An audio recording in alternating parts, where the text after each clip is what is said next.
نبی صلی اللہ علیہ وسلم نے فرمایا، جس نے 3 جمعے سستی سے چھوڑ دیے، اللہ تعالیٰ اس کے دل پر مہر لگا دے گا۔ اللہ کے ہر فیصلے پر مطمئن رہیں، کیونکہ اللہ وہ نہیں دیتا جو آپ کو اچھا لگتا ہے، بلکہ اللہ وہ دیتا ہے جو آپ کے لیے اچھا ہوتا ہے۔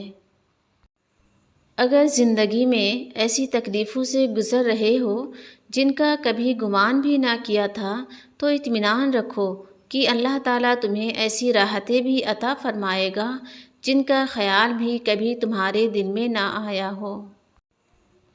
اے ہمارے مالک، راستے مشکل ہو یا آسان، تو ہمارے حق میں خیر کے فیصلے فرما دے، ہمارے دل کو اپنی رضا میں راضی ہونا سکھا دے، اور ہمیں وہاں سے نواز دے جہاں سے ہمارا گمان بھی نہ ہو۔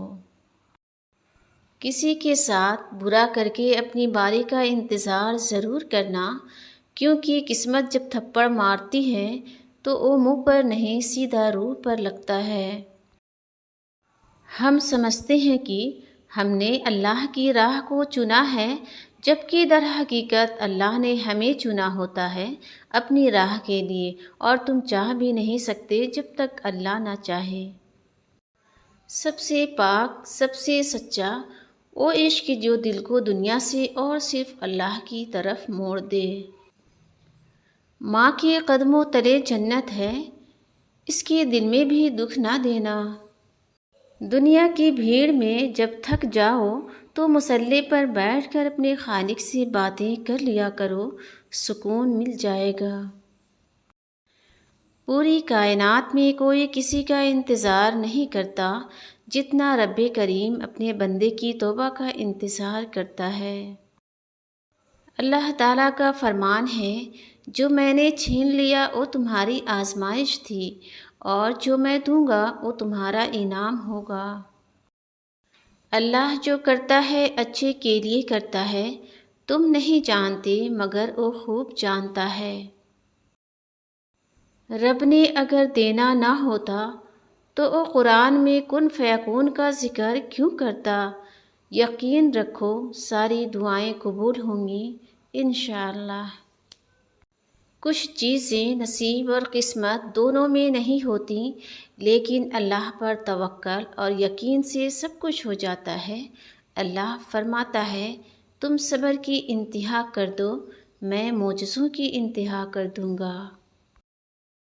جب دنیا سے تھک جاؤ تو اللہ کی بارگاہ میں سجدہ ریز ہو جایا کرو، کیونکہ دنیا والے تھوڑی سی غلطی پر چھوڑ جاتے ہیں اور اللہ تھوڑی سی عبادت پر تھام لیتا ہے۔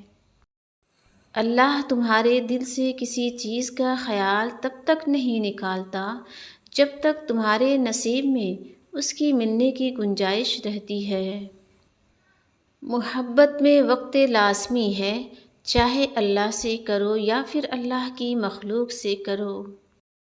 جب آپ کچھ بھی نہ کر سکیں تو اپنی دعاؤں میں اضافہ کر دیں، کیونکہ اللہ کے سوا کوئی آپ کو کچھ نہیں دے سکتا۔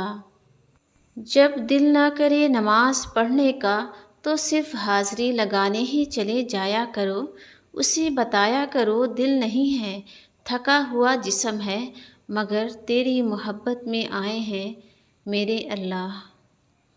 آپ صلی اللہ علیہ وسلم نے فرمایا، جمعے کے دن میں ایک گھڑی ایسی ہے کہ کوئی مسلمان اللہ تعالیٰ سے کسی خیر کا سوال کرتے ہوئے اس کی موافقت نہیں کرتا، مگر اللہ تعالیٰ اسے وہی خیر عطا کر دیتا ہے۔ فرمایا، یہ ایک چھوٹی سی گھڑی ہے۔ انسان کی اوقات نہیں کہ وہ اللہ کا قرب حاصل کرے۔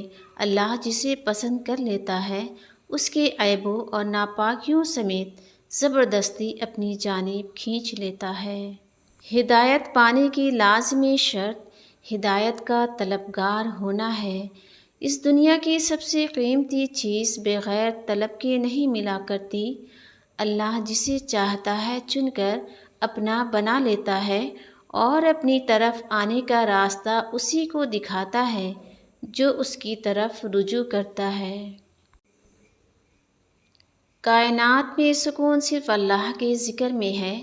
اللہ کی یاد کے سوا دنیا کی کوئی بھی چیز دل کی وحشتوں اور اندھیروں کو ہرگز ختم نہیں کر سکتی۔ الا بذکر اللہ تطمئن القلوب، یاد رکھو اللہ کے ذکر سے ہی دلوں کو تسلی حاصل ہوتی ہے۔